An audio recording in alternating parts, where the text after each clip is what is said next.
ಪ್ರಜ್ವಲ್ ರೇವಣ್ಣನ ಪ್ರಕರಣದಲ್ಲಿ ಸಿಟಿ ರವಿ ಸುಳ್ಳು ಹೇಳ್ತಿದ್ದಾರೆ ಅಂತ ಮುಖ್ಯಮಂತ್ರಿ ಸಿದ್ದರಾಮಯ್ಯ ಆರೋಪಿಸಿದರು. ಭಾನುವಾರ ನಡೆದ ಸುದ್ದಿಗೋಷ್ಠಿಯಲ್ಲಿ ಮಾತನಾಡಿದ ಅವರು, ಕಳೆದ ಲೋಕಸಭಾ ಚುನಾವಣೆಯಲ್ಲಿ ಜೆಡಿಎಸ್ ಕಾಂಗ್ರೆಸ್ ಜೊತೆಗೆ ಮೈತ್ರಿ ಮಾಡಿಕೊಂಡಾಗ ಪ್ರಜ್ವಲ್ ರೇವಣ್ಣನ ಪೆನ್ಡ್ರೈವ್ ಕುರಿತು ಪ್ರಕರಣ ದಾಖಲಾಗಿರಲಿಲ್ಲ. ಮೋದಿ ಅಮಿತ್ ಶಾ ಅವರ ಗಮನಕ್ಕೆ ಇದ್ರೂ ಕೂಡ ಅವರು ಪ್ರಜ್ವಲ್ ರೇವಣ್ಣನಿಗೆ ಟಿಕೆಟ್ ನೀಡಿದ್ದಾರೆ ಅಂತ ಆರೋಪಿಸಿದರು. ವರದಿ Dawal Mallikarjun, AB news, Belagavi. CT Ravi ಸುಳ್ಳು ಹೇಳ್ತಾ ಇದ್ದಾರೆ. ಆಗ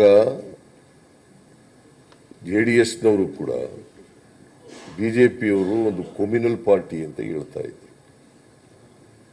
ನಾವು ಯಾವ ಕಾರಣಕ್ಕೂ ಕೂಡ ಕಮ್ಯುನಲ್ ಪಾರ್ಟಿ ಜೊತೆ ಶಾಮೀಲಾಗಲ್ಲ ಅಂತ ಹೇಳಿದರು, ಮೈತ್ರಿ ಮಾಡ್ಕೊಳ್ಳಲ್ಲ ಅಂತ ಹೇಳಿದರು. ನಂಬರ್ 1.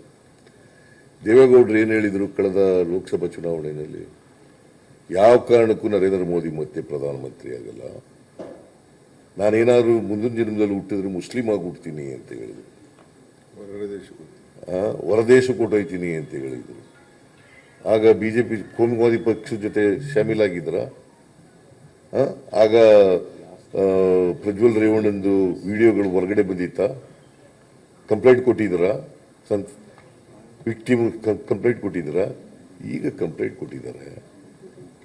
ಈಗ ಇದು ಗೊತ್ತಿದ್ದು ಕೂಡ ಡಿಸೆಂಬರ್ ತಿಂಗಳಲ್ಲಿ ಗೊತ್ತಾಗಿದ್ರು ಕೂಡ ಇವರು ಅಲಯನ್ಸ್ ಮಾಡ್ಕೊಂಡಿದ್ದಾರೆ.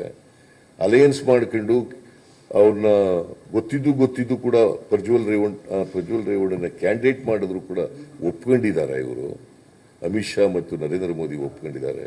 ಅಮಿತ್ ಶಾ ಹೋಗಿ ಚುನಾವಣಾ ಪ್ರಚಾರ ಮಾಡಿದ್ದಾರೆ. ಇದಕ್ಕೇನು ಹೇಳ್ತಾರೆ?